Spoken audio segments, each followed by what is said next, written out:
Well, thank you everybody for joining this Innovation Exchange Conference, A2EP's annual conference, bringing together thought leaders and great presentations for you over the next 2 days. My name is Jarrod Leak. I'm the CEO for A2EP, and I'll be chairing the session this afternoon before I hand over the chairing responsibilities for tomorrow's sessions.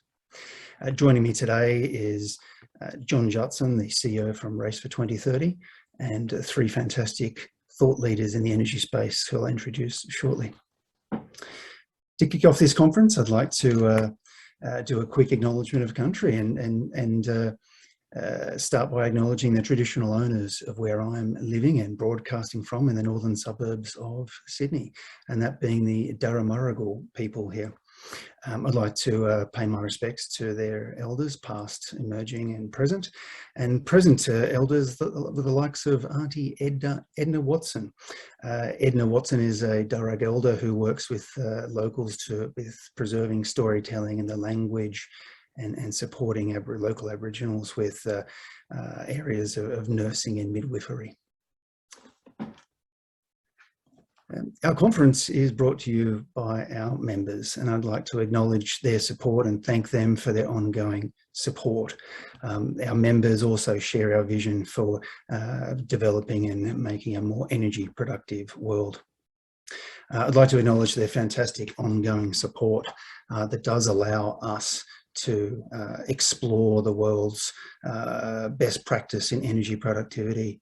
It allows us to work to connect those technologies and best practice with end users, technology providers, researchers, energy consultants and advisors, utilities, and of course, government as well.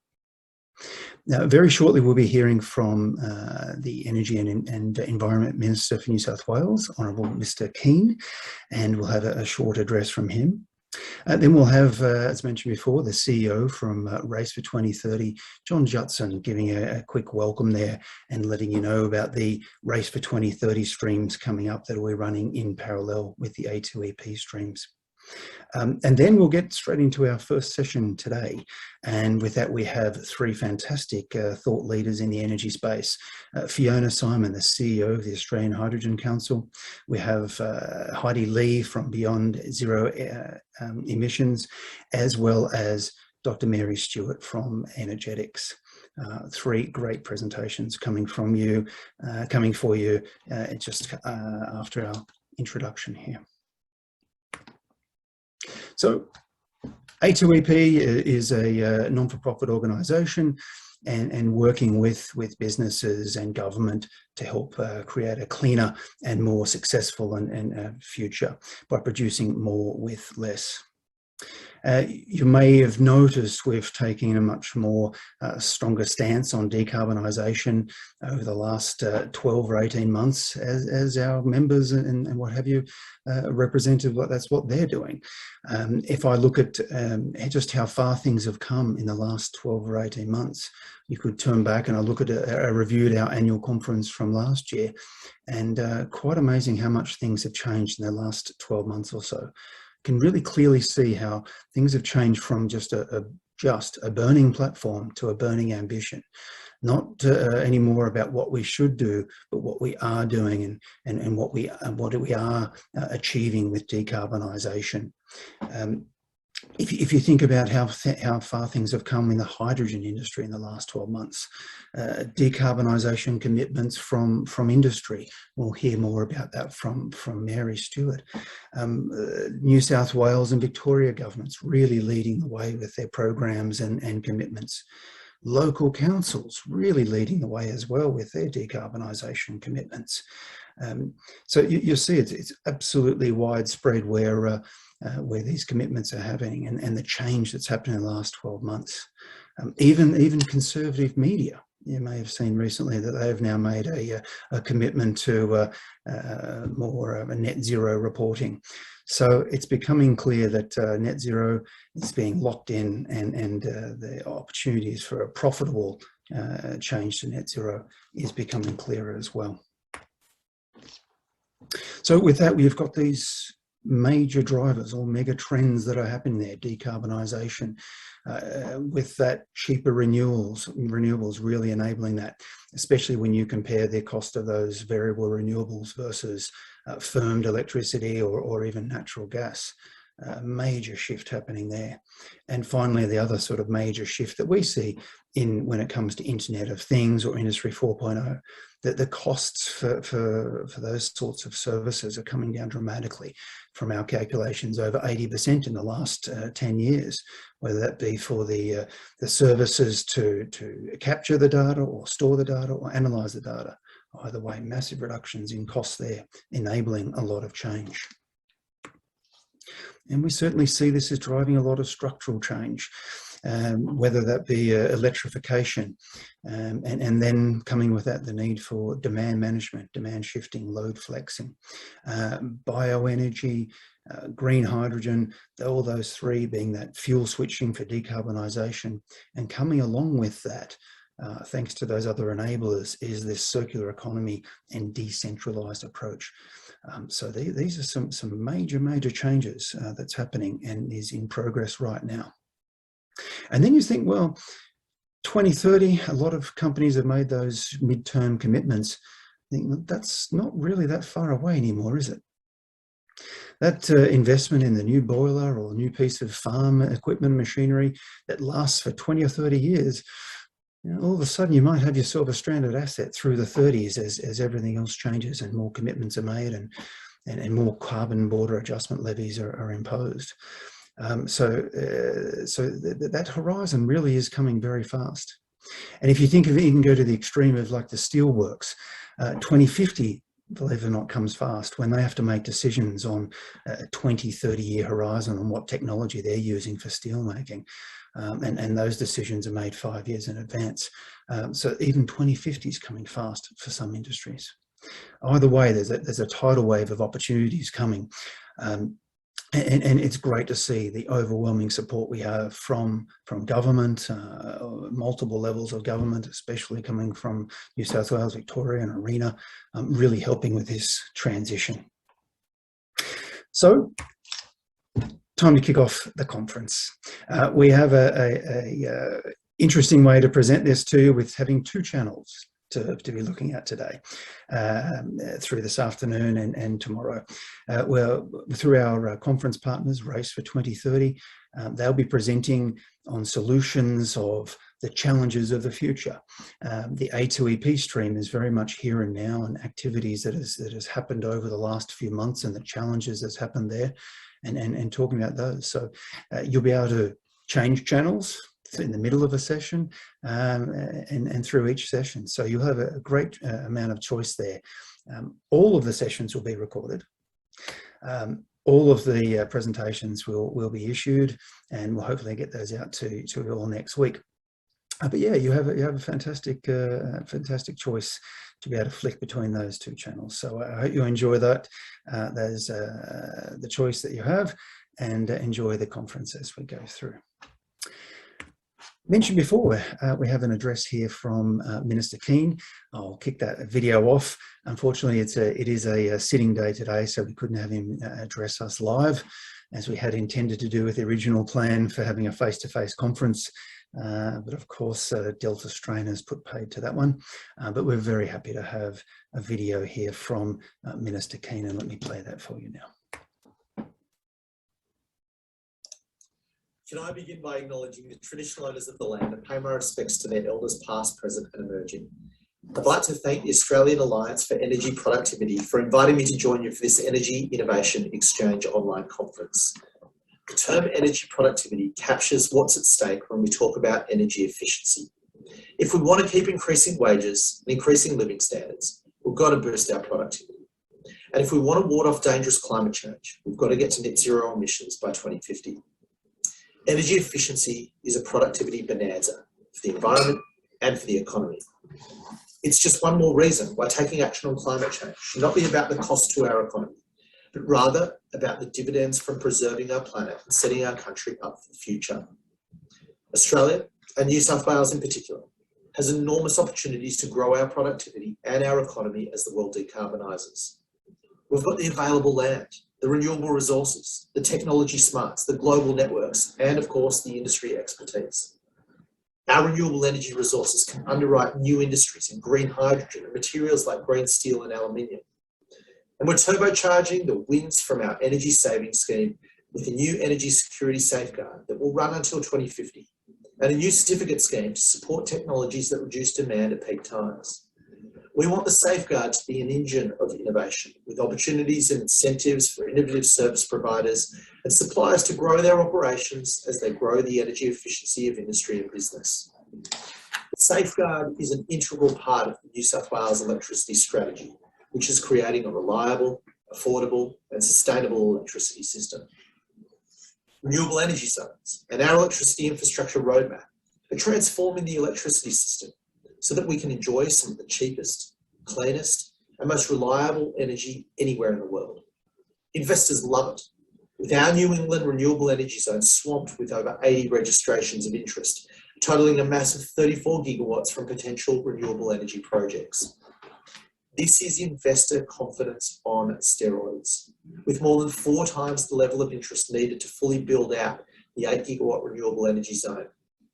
The New England Renewable Energy Zone alone is expected to deliver around $10.7 billion worth of investment and around 830 operational jobs, as well as 1,250 construction jobs each and every year, all while putting downward pressure on electricity prices and providing landowners with new income streams.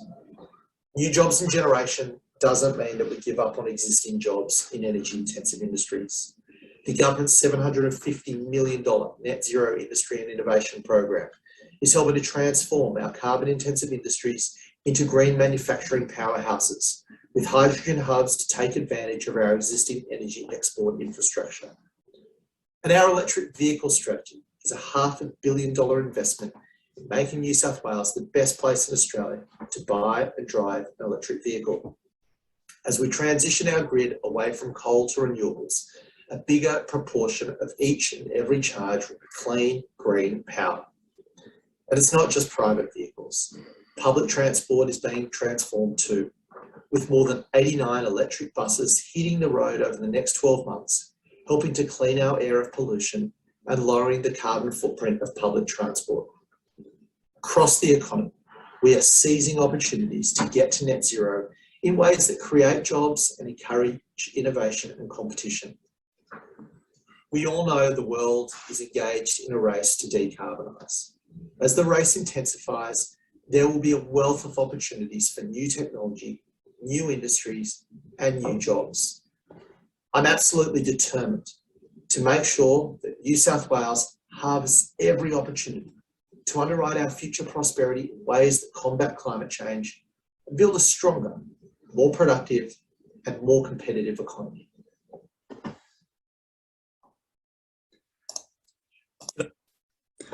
There we go. And thank you to Minister Kean for recording that for us.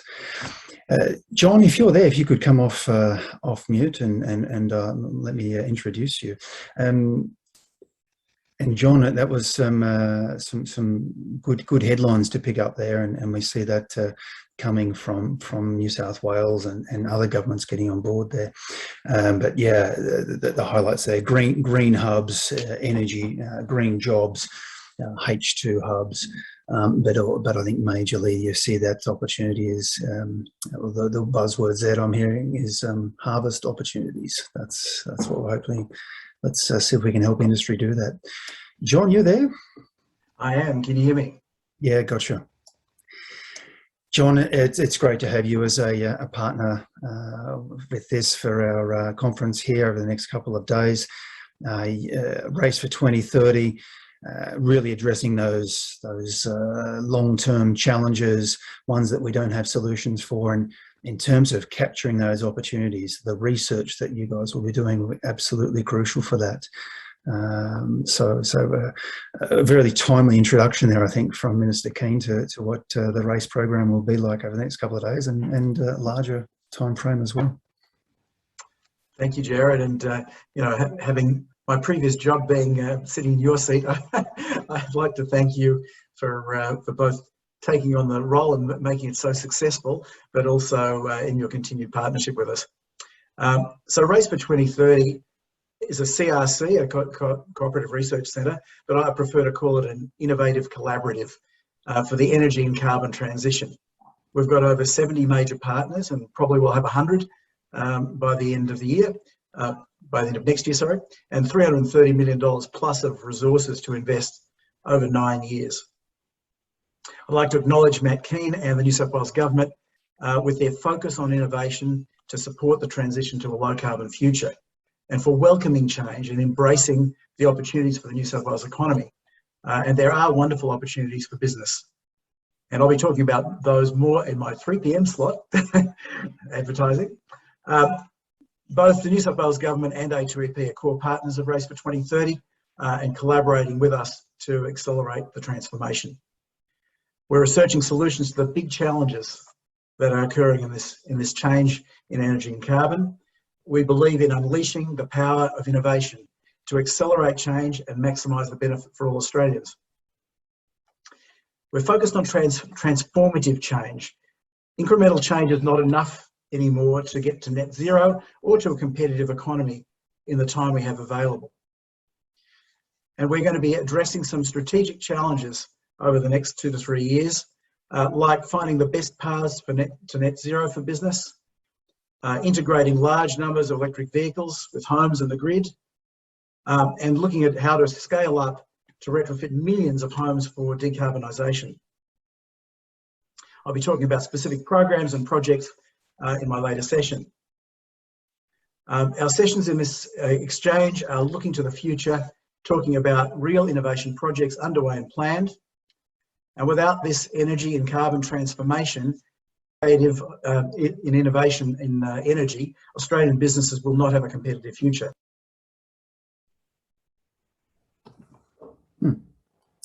Just gone on mute there, John.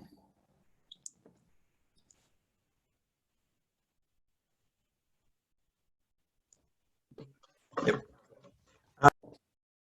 Oh, that's flicking off for some reason, John. That's true. I don't think I did that, but anyhow. So we're looking forward to seeing you in the session later. We'll have a number of companies talking about their innovations in the 4 minutes of fame session.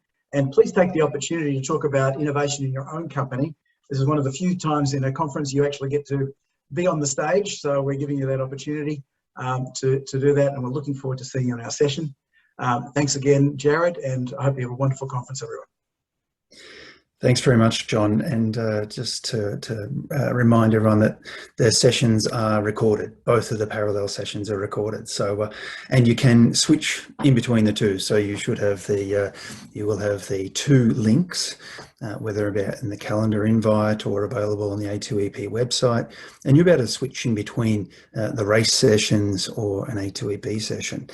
So if you had a particular speaker in mind that you really wanted to see live and ask them a question, then jump from one to the other. But they are recorded, so you'll be able to have access to those afterwards. Good. And so with that, I'd like to kick off our first session this afternoon.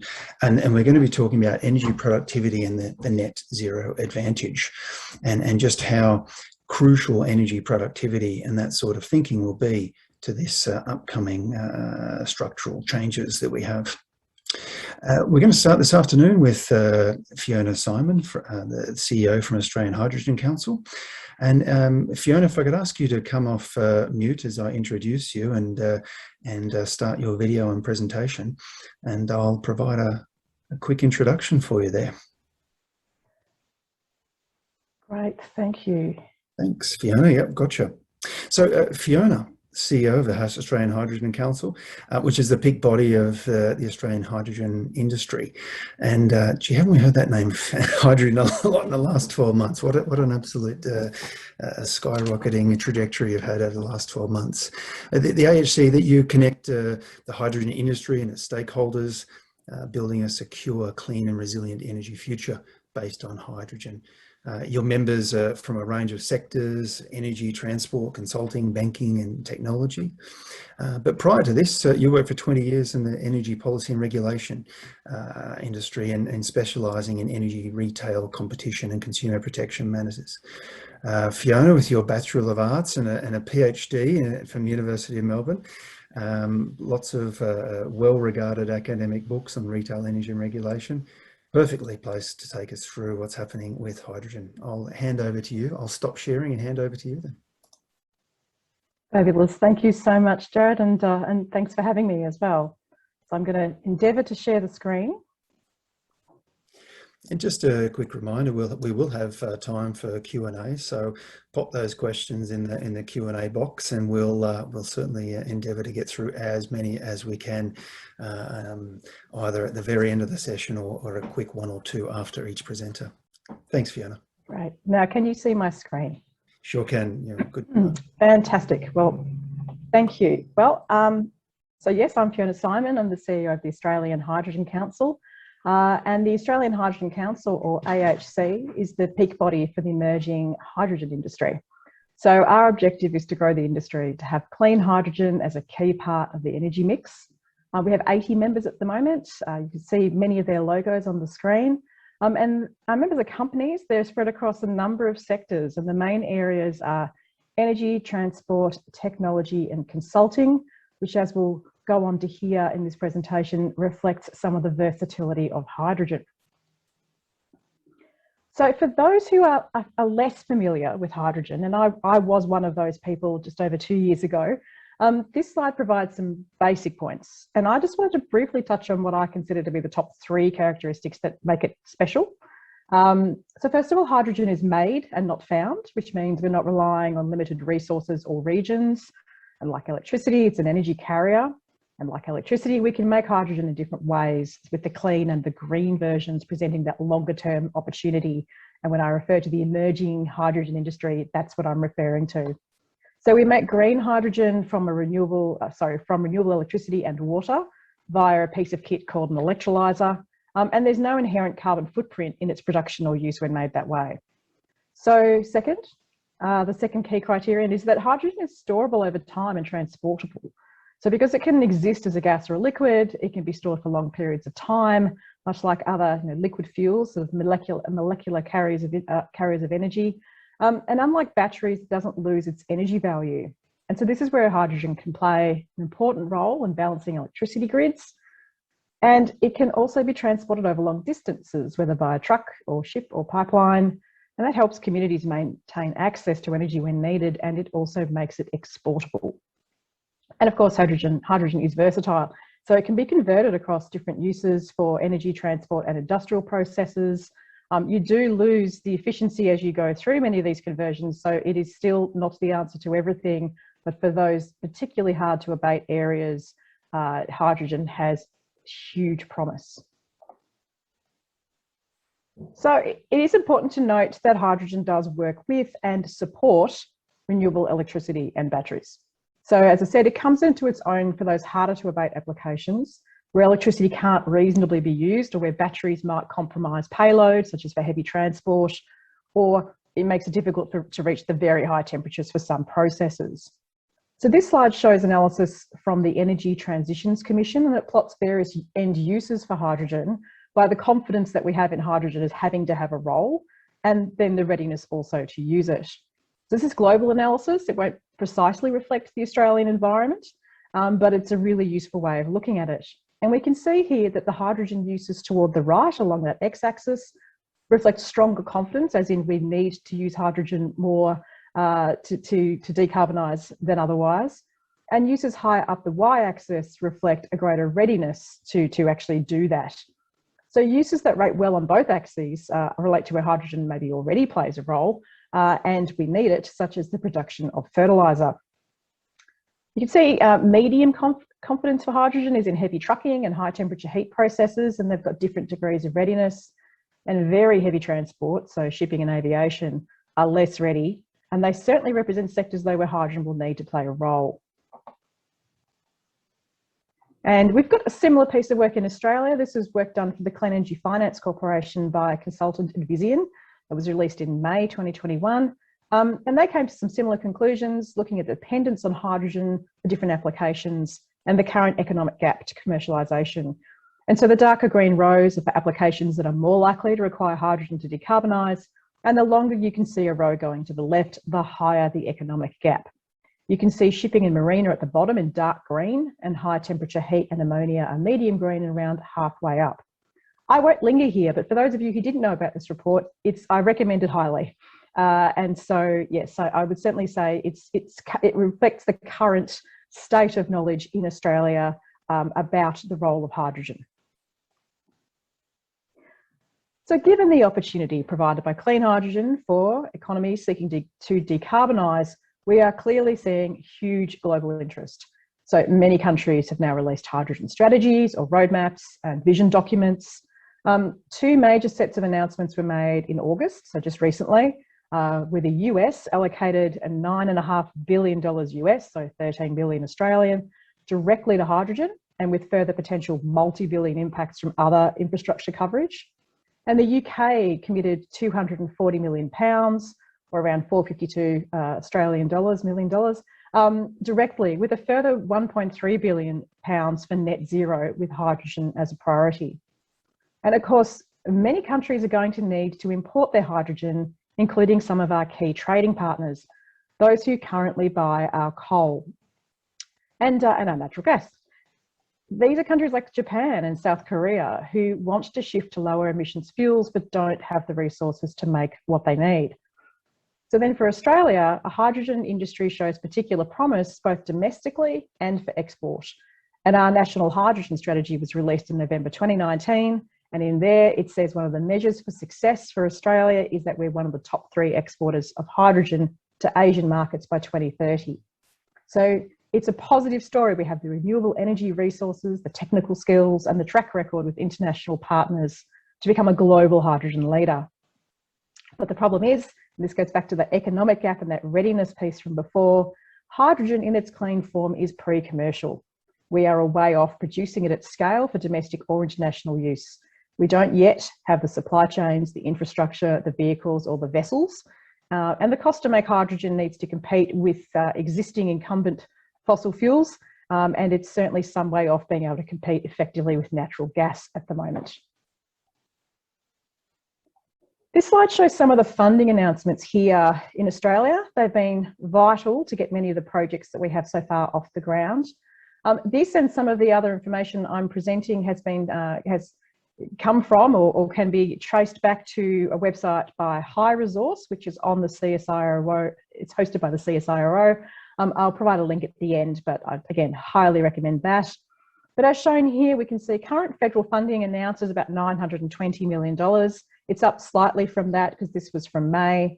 And then we've got around $325 million specifically for hydrogen from the states and the territories. So this is great, and we're really pleased about these announcements.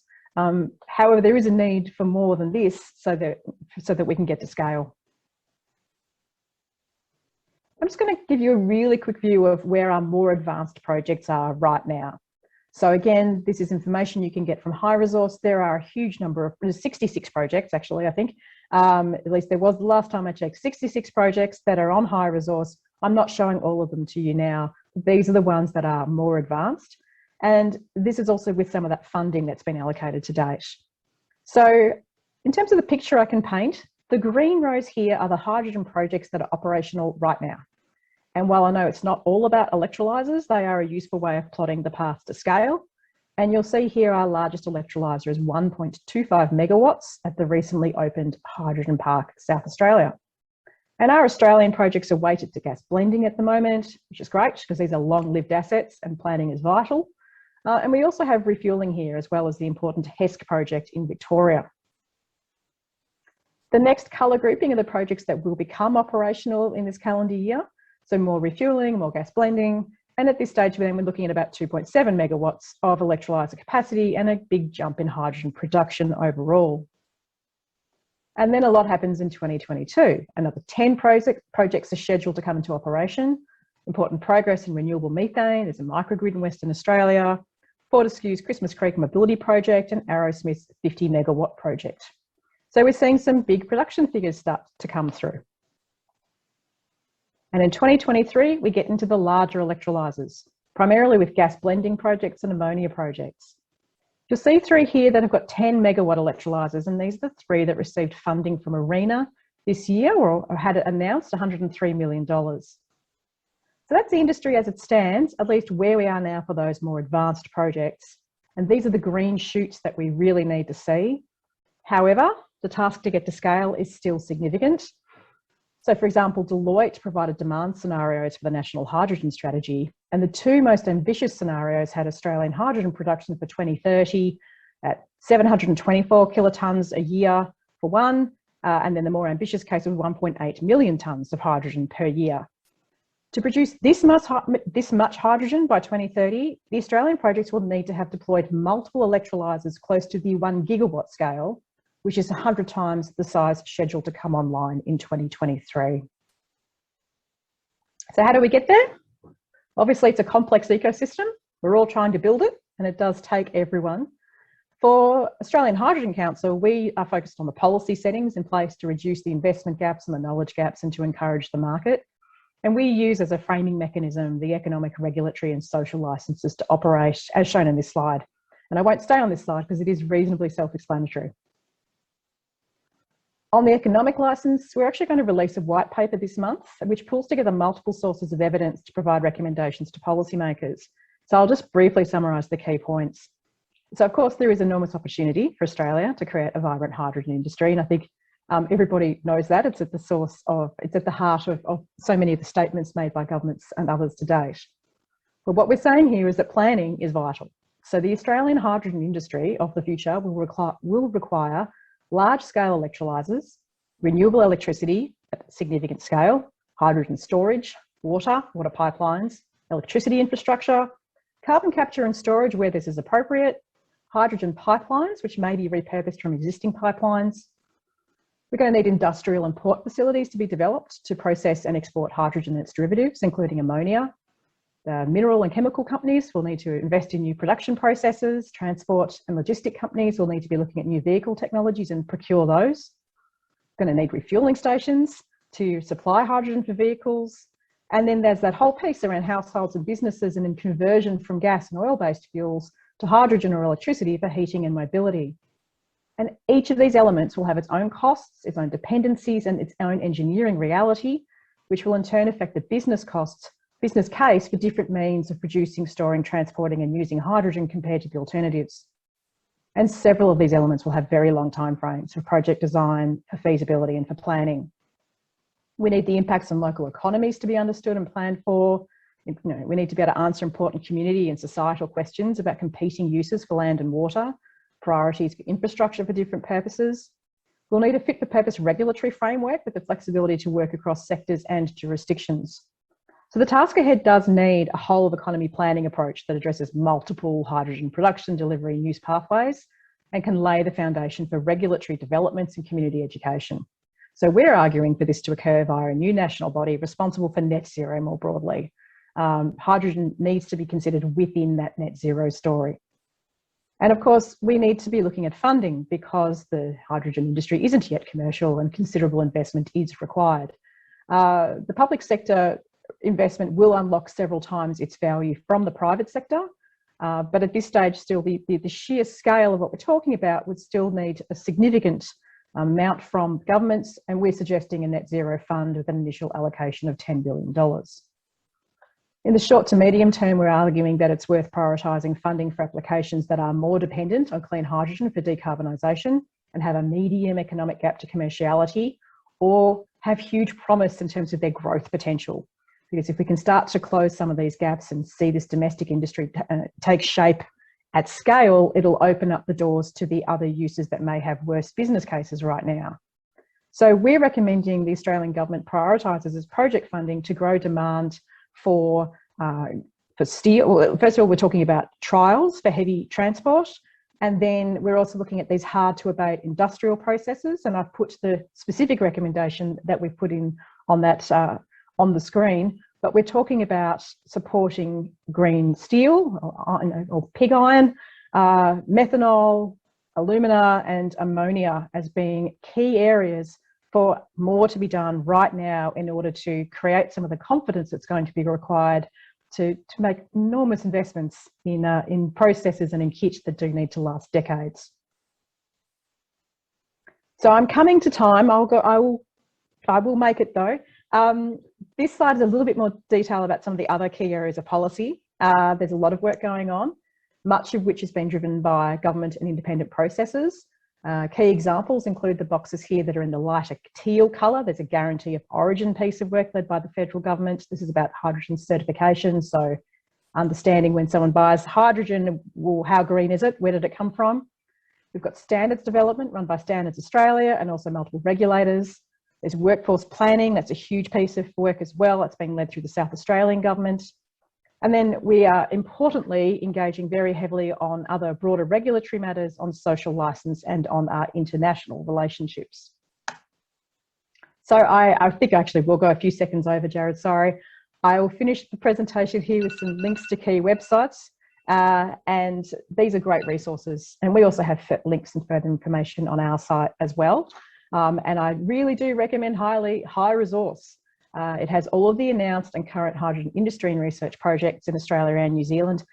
Peter Grubnich, who's the absolute legend who keeps it all going and puts all the content in there, has also put in international policies. So it's all there. But thank you so much for having me. I certainly welcome further contact with anyone at the event and happy to make introductions as well. Thank you, Jarrod. Wonderful. Thanks very much, Fiona. There's a couple of questions that have come through there. And if we don't get to them, I mean, Fiona, you might be able to type in an answer to them while we have some other speakers going on. Fiona, just one question for you. That chart showing the relationship between readiness and confidence really nicely plots things out, and visually it's great. Is that where the government is prioritising, or in that top right corner, or are they sort of throwing the money around a bit for some different areas just to test them out? I think the responsible answer to that is like, we don't know for sure. So we are going to see hopefully soon some sort of funding guidelines around hydrogen hubs. So this was a big announcement that was made a few months ago.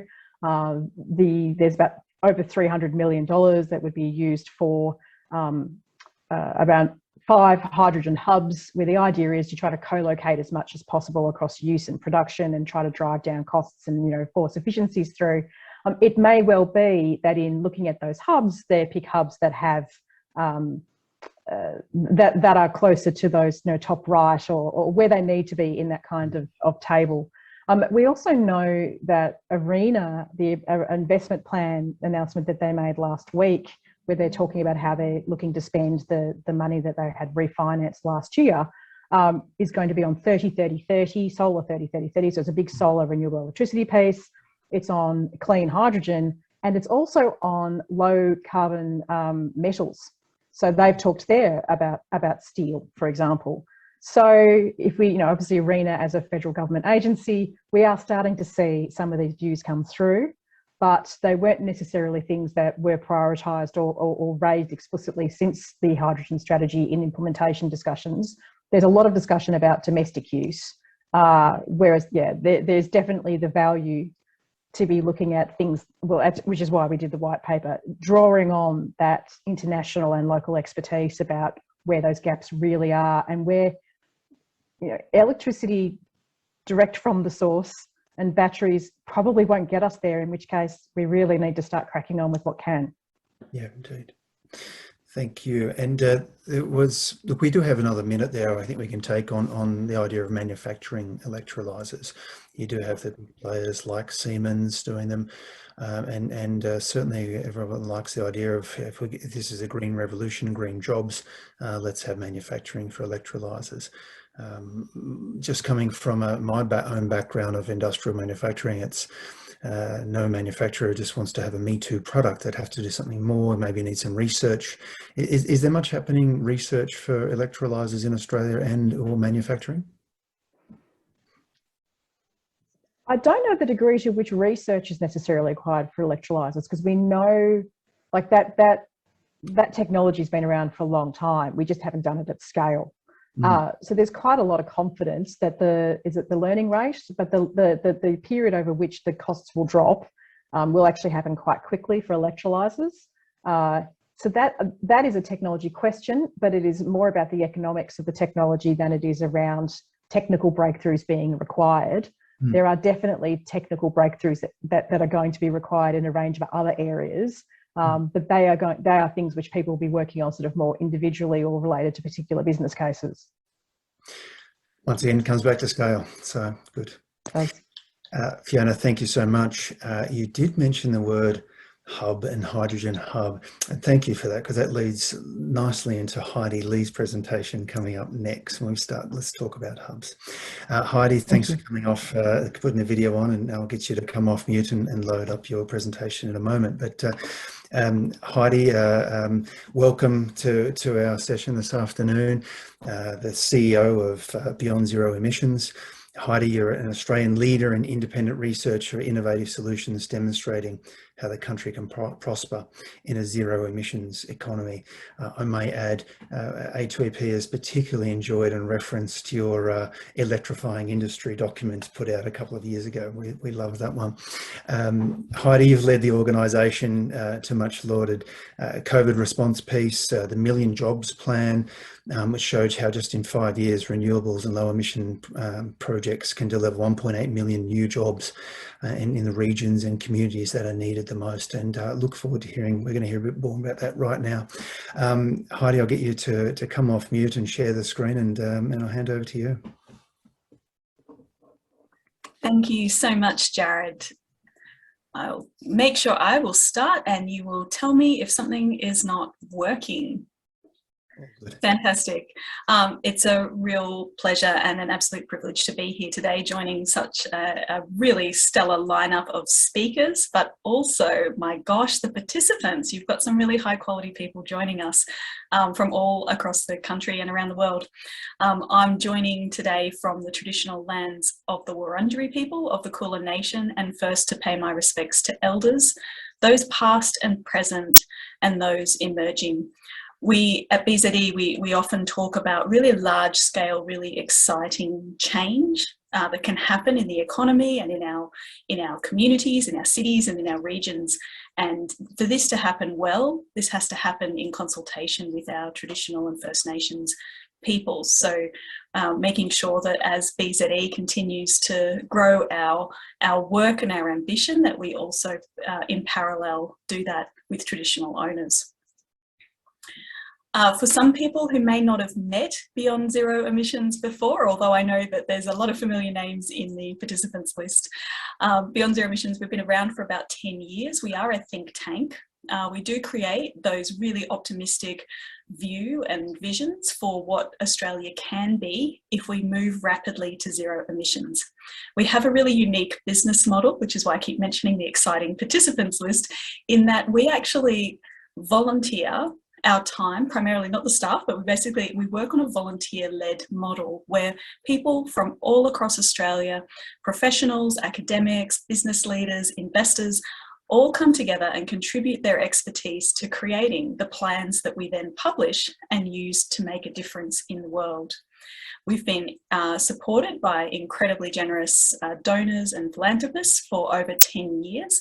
So we do call ourselves, for the reason that we are funded by philanthropy, we are an independent think tank, which just means that we're not attached to a political party or an academic institution.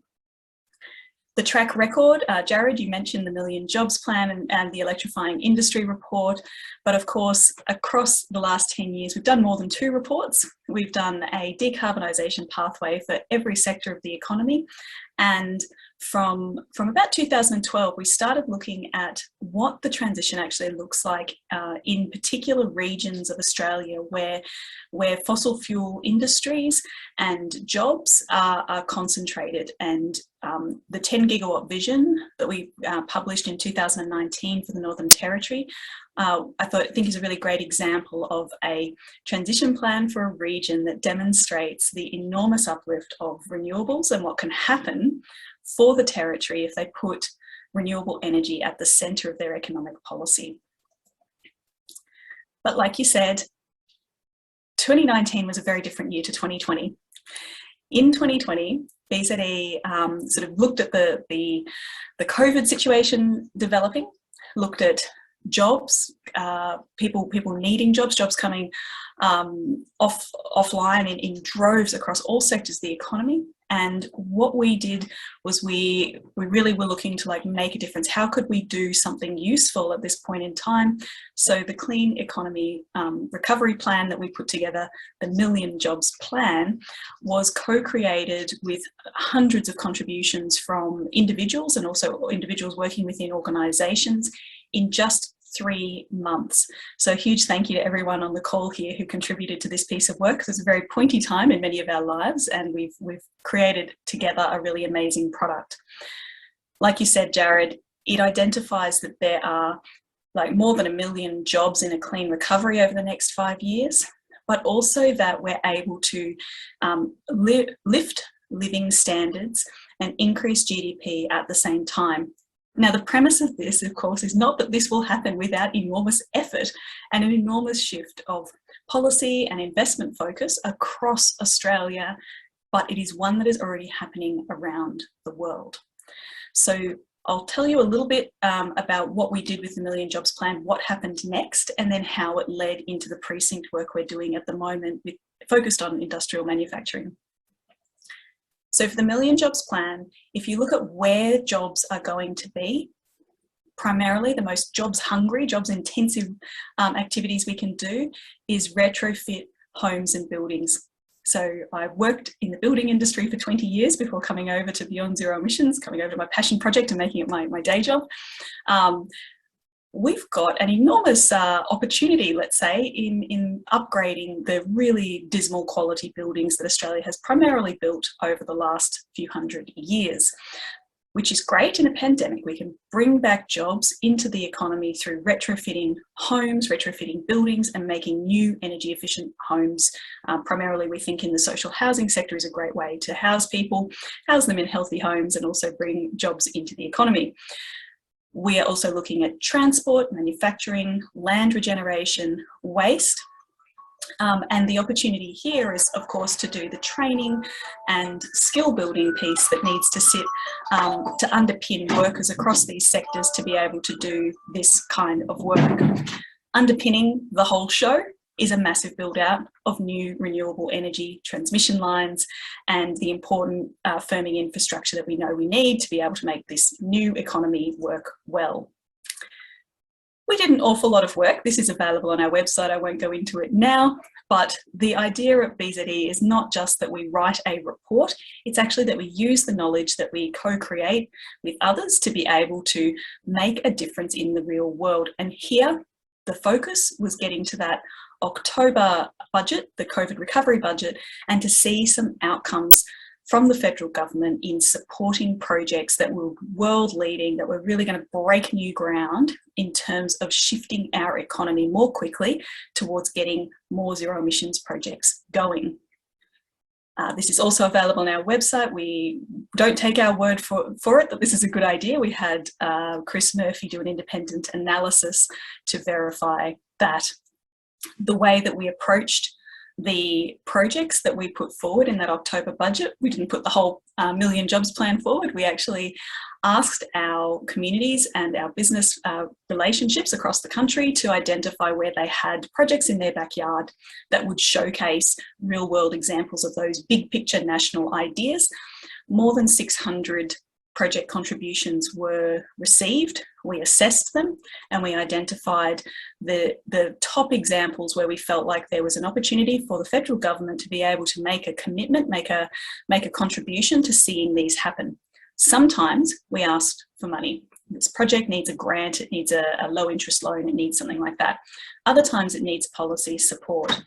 And as we went through that process, we identified that one of the core areas of interest and opportunity where the federal, state, local government and local communities were aligned was around the initiative of creating precincts of manufacturers who would collectively transition to zero emissions. So that is taking existing manufacturers, retooling them, using all those great ideas out of the Electrifying Industry report and many other reports out there, retooling them to run on all electric, and then repowering those factories with renewable energy. So it's about building up The demand side, I won't show you the video because that is also online, but this is about us building up the demand side of the renewable energy zones. How can we demonstrate and how can we make sure that the production and the consumption of that renewable energy is used to best effect? We are primarily looking at the opportunity to transition manufacturing into like exemplar locations around Australia. So we, Beyond Zero Emissions, we're working in the Hunter Valley and in Gladstone in partnership with stakeholders in those communities to design up what the roadmap to a renewable energy industrial precinct looks like. But they're not the only locations that we think should be first leaders around Australia. And of course, this concept works at lots of different scales in lots of different places. So like Fiona said, the hydrogen hubs announcement we found very exciting as well. We see the work that we're doing with renewable energy industrial precincts as a piece of glue that pulls together a lot of great initiatives that are happening at local and state government level to support manufacturing transition, but also the federal government programs around technology investment roadmaps, around hydrogen hubs. Those programs, we can get better bang for every public dollar by pooling those resources and actually building precinct infrastructure instead of upgrading or decarbonising one factory at a time. We know this in Australia. We know that collaboration works and is the way that we can make things happen bigger, better and faster. And we know that early collaboration, like how we are working in partnership with stakeholders in Gladstone and the Hunter, is the way to make sure that these voices and local concerns are leading the conversation about the transition, the scale, speed and what it looks like. We've done a piece of economic analysis you may have seen in the news that shows that when we looked at collectively the Hunter and Gladstone together, we could get enormous amounts of new jobs, new annual revenue and new capital investment in those two regions, where we know that a lot of people who live and work in those places are currently quite concerned about the eventual downscale of the fossil fuel employment in those places. We need to have something to look forward to, and we think jobs in green manufacturing in renewable energy industrial precincts are really exciting, a really big opportunity for those regions and something that we can all get behind. I do have a slide here about how to get involved in the program because it's an ongoing program. We are still signing up businesses to take part in this, but also you can stay in touch with me and the team through following us on Twitter. Check me out on LinkedIn or send me an email at ceo@bze.org.au. Thank you. Fantastic. Thank you so much, Heidi. A really good summary of what's going on there. Just to remind the audience, if you'd like to ask a question for Heidi, just type that in that Q&A box there and we'll endeavour to get to that. We do have one question that I'd like to put to you then, Heidi, coming from the audience. How will the builders and tradespeople be upskilled to carry out the retrofits? Thank you. That is such a great question. So we've done a light touch on this, and I've certainly had many, many more conversations than those that I've turned into work products. So we don't see a chapter on that in the Million Jobs Plan. From working in the building industry though for a long time, we know that at the moment our building industry collectively is more than skilled enough to be able to pull this off. One of the things that we need to be able to do though to deliver rapid deployment of retrofits and do them at really good quality and safely, we know that we need to be able to provide adjunct tickets to those trades that are currently already certified. So there's a lot of great programs already underway that are doing this at smaller scale. We can replicate and build up the great work that's already happening in those places to make sure that those plumbers that are going in to take out your gas-fired boiler also have a ticket to be able to plug in your electric heat pump. That's one example, and there's many more like it. We've got support and we've had a lot of productive engagement with the New South Wales Master Builders, with groups like 1 Million Women who want to see lots of lady tradies. So I think this is a good opportunity to watch this space and see how some quite interesting groups are coming together to solve that particular problem. Oh, good to hear. Inspirational, because it's a lot of changes there, and the trades really need to be on board here. And they are so often an advisor when you get to regional areas where you may not have some sort of expert in heat pumps going out to visit every other dairy farm or what have you. They rely on their local tradies to help them with that. And so it's not just come and do some welding and some wiring. This is this is advice as well. And so getting that upskilling there, we certainly recognise that as well, an essential part of this transition. So that's right. It's the confidence, isn't it, to be able to step into that space and to have experience having installed a heat pump and knowing that it works. It is a change. It's a small change, but it's an important one. And I think for what it's worth, to link to Fiona's questions earlier, we think that making electrolyzers is an absolutely bonza idea to be done in renewable energy industrial precincts. Fits hand in hand nicely. Hand in hand, exactly. Perfect. Thank you very much for that, Heidi. Much appreciated for your presentation. We'll now move on to have Dr. Mary Stewart joining us from Energetics. Mary, if I could get you to come off mute and yep, I've got the video working. That's great. Thank you.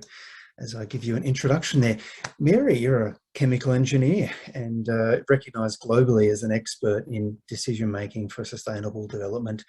Got more than 20 years experience in assisting some of Australia's largest energy users develop energy management and climate risk strategies. Mary is an international expert on life cycle assessment, and it applies to resources and in developing carbon footprints and carbon neutral positions. Mary was recently invited by the International Chamber of Commerce to be the Business and Industry NGO Observer on the United Nations Framework Convention on Climate Change Technology.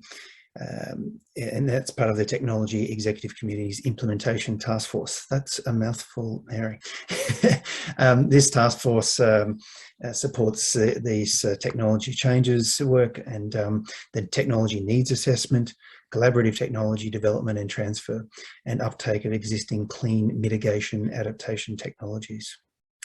Mary has previously represented the ICC on the Innovation and Working Group and on the Standing Committee on Finance, represents Australian business and industry perspectives at COP25 in Madrid, and you're the President of the Energy Efficiency Council.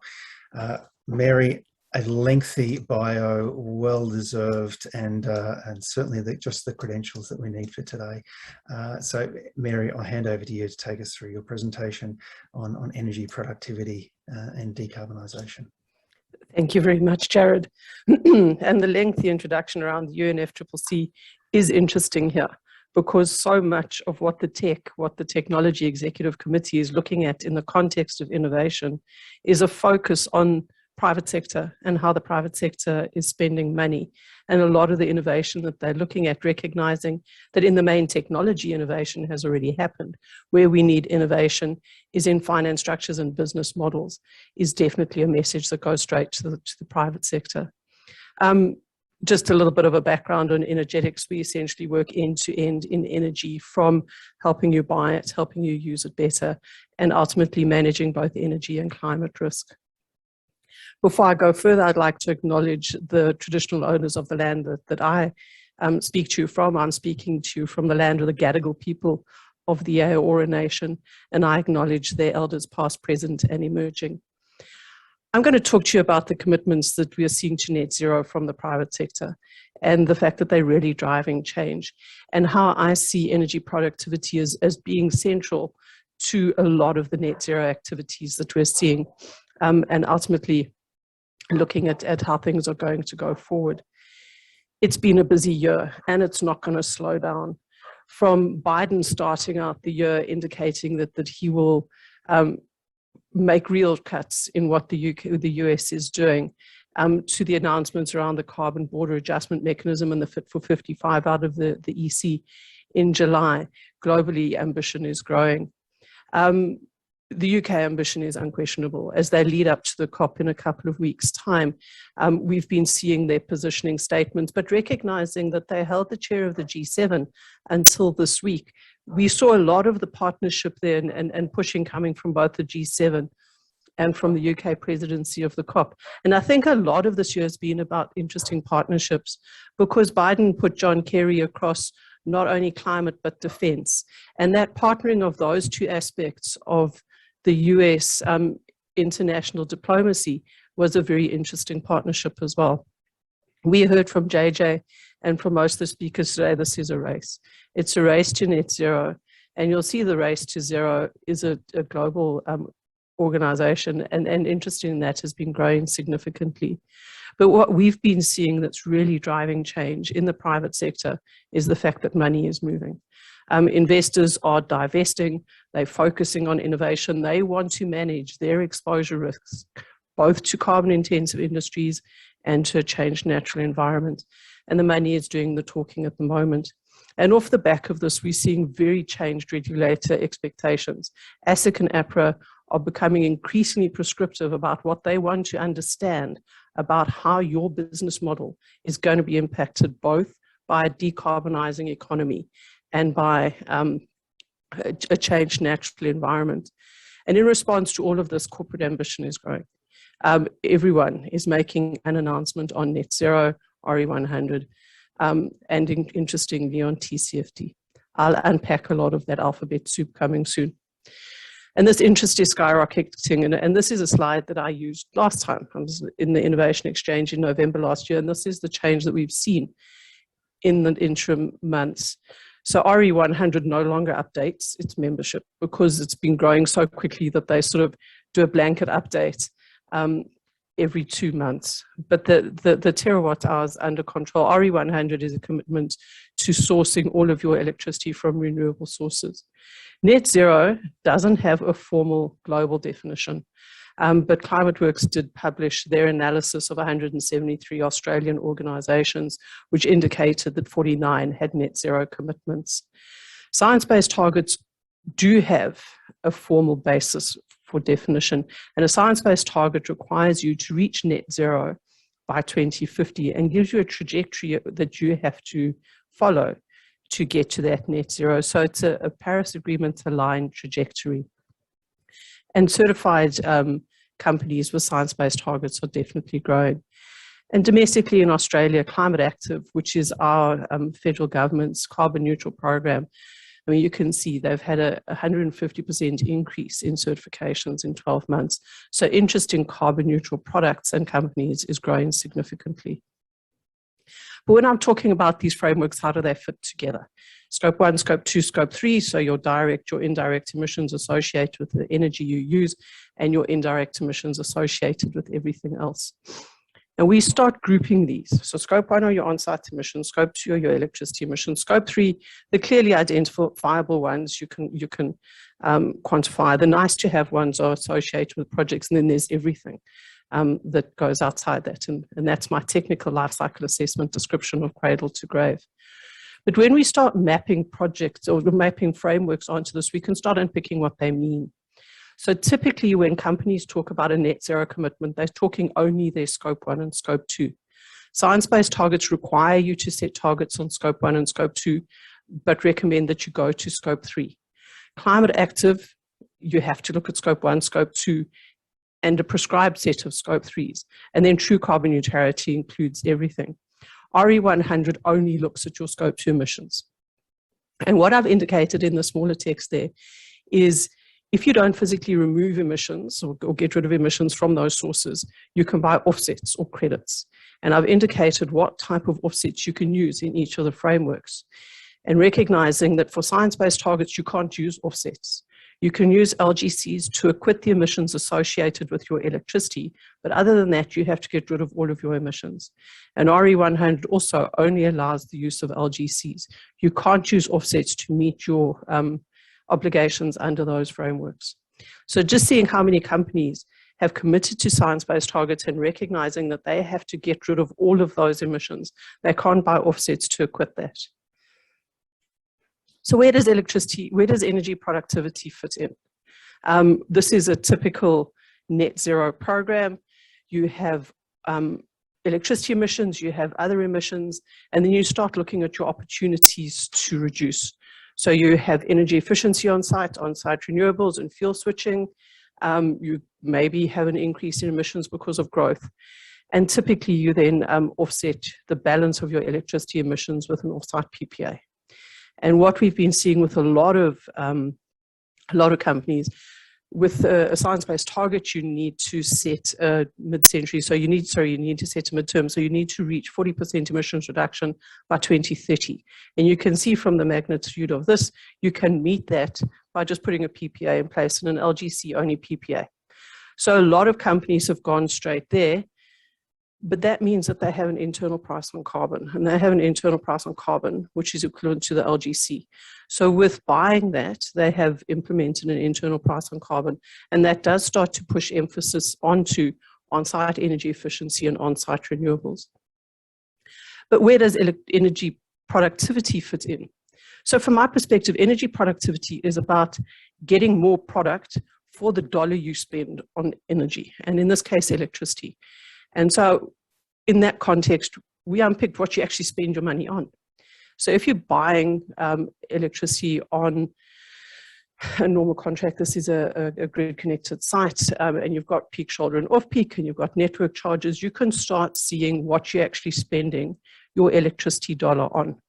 And you can see that I'm spending $500,000 a year on time-based charges. And some of my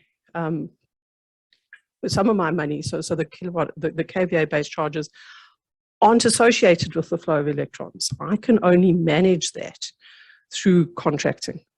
So energy efficiency isn't going to play a role in some of my response and managing my spend. Now, I've indicated where energy efficiency and in more detail where demand management and demand response sits. So looking at energy productivity and understanding that companies need to work out how to manage this type of thing to deliver a least cost pathway to net zero, for me, they are completely aligned. If you optimize your energy productivity, so if you maximize your production amount for your dollar invested in energy, you will deliver your least cost pathway to net zero. And that includes challenges like making sure that I use energy as much as possible when it's cheap, and I store it when it's cheap, and I release it when it's expensive. But it isn't trivial, and it's not always that easy because your energy contract can get in the way. And this is looking at an outside the meter renewable energy project. But if you have an behind the meter renewable energy project, you have a battery storage, you have a PPA, you're starting to get to some very complex optimization of your poor processing plant that you're trying to make completely elastic and resilient. So it's not an easy problem, but if we align our energy productivity with net zero, we should be able to deliver the least cost pathway, at least for our scope 2 emissions. So as I said, energy productivity absolutely supports the least cost pathway to net zero. And these are the problems we've got to get through. Supply from renewables is lumpy. You've got to try and match your load to the supply. And you can use that to support growth. A lot of the matching of load comes, people focus straight away on batteries. But I never understand why clients come to us and say, I want a battery. And then you say, well, can we just do the energy efficiency so we reduce your site demand first? Always look at what you can do on your site to reduce the load through energy efficiency before you try and size your battery or your behind the meter renewables. And the other thing that we're starting to see is people using plant to store energy. So an example here is milling in minerals processing is very, very energy intensive. It's also, if you push it to 100%, it's the most efficient point on the operating curve. Backing off from 100% load on a mill, you start losing efficiency very, very quickly. So it's best to run your mill at 100% or not at all. So it's better to mill when energy is cheap and turn your mill off when energy is expensive. And you store energy in broken rock. So we need to think about the work that energy is doing and understand how we store that energy, not only in batteries, how we store it in broken rock, in hot water, in cold water, in water that's up the hill. We do that quite a lot already. But understand the role of your plant as part of your storage solution. You need to make sure your strategy works for your business, and the procurement exercise is not a trivial one. But increasingly what we're seeing is on that energy chain, the value point is moving closer and closer to the end user. And increasingly we're seeing those retailers wanting to engage with the end use point. So how do they talk to your hot water system? How do they talk to your pumps? So this isn't anymore a transaction between I generate energy and you buy it. It's becoming, the value point is much, much closer to the person who's paying the dollars. But companies are doing this, and they're not doing it because it doesn't add value. The reason companies are doing this is A, it makes economic sense, but also because it is seen as a minimum requirement. The companies that start moving on a real net zero pathway now are gaining first mover advantage. The investors, as I said, the investors are moving, and where money is going, companies will follow. The markets are getting better at pricing in emissions risk, but also climate risk. And as the market moves where it's willing to invest, we will see the response of businesses to that. We also understand the problems better. I spoke about a very similar topic last year, and this time last year, it was all a lot of problems and not many solutions. But now, because we understand a lot of the jigsaw puzzle pieces better, the risks are reducing. The opportunity remains the same size. And as I said, decarbonizing your business is increasingly seen as a minimum performance standard from stakeholders and from society. I'm going to, avoiding a catastrophic economic transition, I could probably spend half an hour talking about that, so I won't yet. So in summary, the commitments we're seeing to net zero are real, and they're absolutely driving change in how Australia's largest companies are behaving. And energy productivity has a significant role to play because, as far as I'm concerned, energy productivity done well defines your least cost pathway to net zero. And we're seeing a lot of change, and I'm looking forward to seeing more change going forward. I think that's the end of my slides, Jarrod. Wonderful. I will hand back to you. Thanks very much, Mary. And we will have a good few minutes here for some Q&A. So please type that question in the Q&A box, and we should be able to get to that. Mary, the standout there, I think maybe we'll have some. I'd like to see you quoted more often. That was it broken rock is considered that a battery? I'm like, yes, that's the sort of thing that just can blow people's minds to start thinking about things differently. We certainly see that as well. Like anywhere where you have some sort of storage in your process, that's now a battery. Yeah. And things like supercooling your building leading up to a hot afternoon. We might have to wear jerseys more often as we head to 37 or 40-degree days. But you can supercool your building at, say, 2 o'clock in the afternoon. And when the prices start to peak at 4 o'clock, you start heating your building up. So every single piece of physical plant needs to be investigated for its potential to be a storage asset in a broader system. And we do see this idea that this is either load flexing, load management, demand shifting. It's under a few different names, but it is increasingly accelerating the need for that. And certainly every time you're seeing those headlines saying how we've hit a new renewables energy percentage in the grid, you're like, well, that also means we've hit a new percentage of negative pricing for quite some time as well. And we see companies are definitely pivoting towards how they can take advantage of that. Any particular sectors that you're seeing, Mary, that's going after this quicker than others? I don't know if it's clear to see which sector. I'm going to say which part of the market. So ASX 200 companies are recognizing the risk, and because of the risk, they're also seeing the opportunity, so they're taking it seriously. And I think that we are going to see a segmentation of the mature energy managers and climate managers, and they are going to be moving further and further away from people who aren't doing it. But I mean, our property sector is absolutely globally leading, but then we have standouts in the mining sector, we have standouts in manufacturing, and I would suggest it's a maturity-based thing more than it is a sectoral-based thing. Interesting. I've got a question here for you. Talking about large abatement projects are sexy in comparison to energy productivity projects are a hard sell. What tactics do you recommend for incentivising action across operations? Isn't that tomorrow's session? This leads into tomorrow afternoon session. It's exactly that, building the business case for energy productivity projects. I mean, we're getting to the point where we don't have to prove to businesses that you need to do this.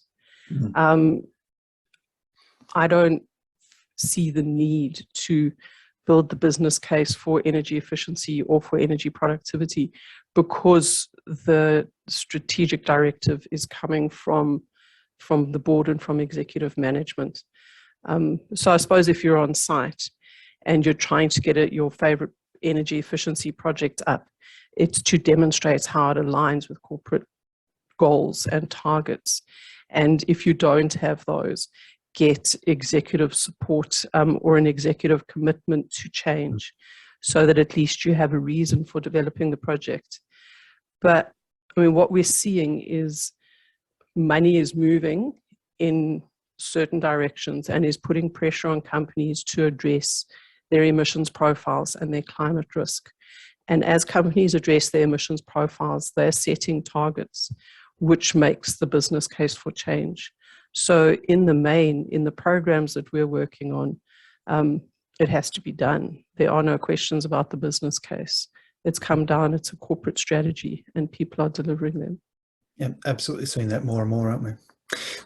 One question that I've seen come up more and more lately as well, when you talk about the duck curve and the need to move to energy usage during the day when solar is available, or have flexibility to follow the wind. What's happening? Have you got some comments on tariffs? The question here is about how tariffs changing to properly reflect the right incentives here. I would suggest that in the main, tariffs aren't changing to incentivize movement in the right direction. When I'm saying with companies, we need directive from above, and we need corporate commitment to delivering the reductions we need to see. We need the same directive from our federal government. So at the moment, while we have the private sector moving because they know they need to go there, we're not seeing the executive commitment. And some of the artifact of that lack of real commitment to a net zero Australia is manifesting in some price signals that aren't helpful. Well, that's about the most diplomatic you've ever heard me be, Jack. Balanced response, thank you, Mary. And keeps coming up more. I think it's coming up much more on our agenda to help with some advocacy there. I mean, we are much more about the energy usage and how well that's used rather than the energy supply. But the two things are so intertwined that we'll see. I think we'll see more of our time spent in that area as well. I mean, increasingly, we're going to see tariff structures that make you pay for the connection as opposed to paying for the electrons. Yep. And ultimately, it will be a question of, are you able to remove yourself from the grid? And if you're able to remove yourself from the grid, you don't have to pay. But we're going to see here, just for the privilege of being connected to the grid and that resilience that gives you, you will be paying for that. I mean, we Energetic started as an energy efficiency company, and we have always envisaged that point in time when energy efficiency is meaningless because energy is free. And we've been trying to get to that for the 20 years that I've been at Energetics. And we are seeing that. We're seeing times when energy is free, but it's balanced by times when energy is definitely not free. So it's more about using the energy at the right time. And that's where you've got to build the value stack. So you've got to understand, because it's always going to be a trade-off between demand response, behind the meter, in front of the meter. It's not a single objective optimization. It's a multi-objective optimization. And tariff structures are just part of informing that value stack. Wonderful. Mary, many thanks for your insights today. Much appreciated. And thank you to Heidi and Fiona as well. Some really valuable insights there for our audience today. So with that, we'll close this this session here. We will be starting back again at 3 o'clock with just a few reminders there. We have two streams here with A2EP and with race. We'll pop the links in the chat shortly so that you can select which one you want to go to. There's 2 channels. You can choose both. Both are being recorded as well. So if you want to catch up on another one next week when the recordings are issued, that's available to you. If you did have any problems or any help, just feel free to email us at A2EP email address shown there. So for this afternoon, we have 2 sessions. A2EP, we'll be talking about net zero in practice. We'll have Joe Cooper from Sustainability Advantage talking about the Net Zero Accelerators program. We'll be joined by representatives from Blackmores, Coca-Cola Euro-Pacific Partners and Lion, talking about their journeys over the last 12 months or so and how things are really happening in practice when you're trying to get decarbonisation moving within the business. The race session running in parallel will be going through this much more interactive session, hearing from you, the audience, about innovation and ideas for innovation. So 2 different streams and different styles for what you may enjoy for the afternoon. So we'll have coming up in the chat, should be there. Let me just check on that one for us. You should have the chat. If you're check in the chat box now, that's an option there for you. If you can press on that one now and choose one now, we'll have that copied and ready to go. We'll be closing off for now and coming back at 3 o'clock today. Both of these sessions, one for race, one for A2EP, starting off at 3 o'clock. But all that's left then says thank you very much for joining us for this first session. Look forward to you joining for the next 3 sessions this afternoon and 2 tomorrow afternoon. And thanks again for our speakers and presenters today. We'll leave you all there. Thank you.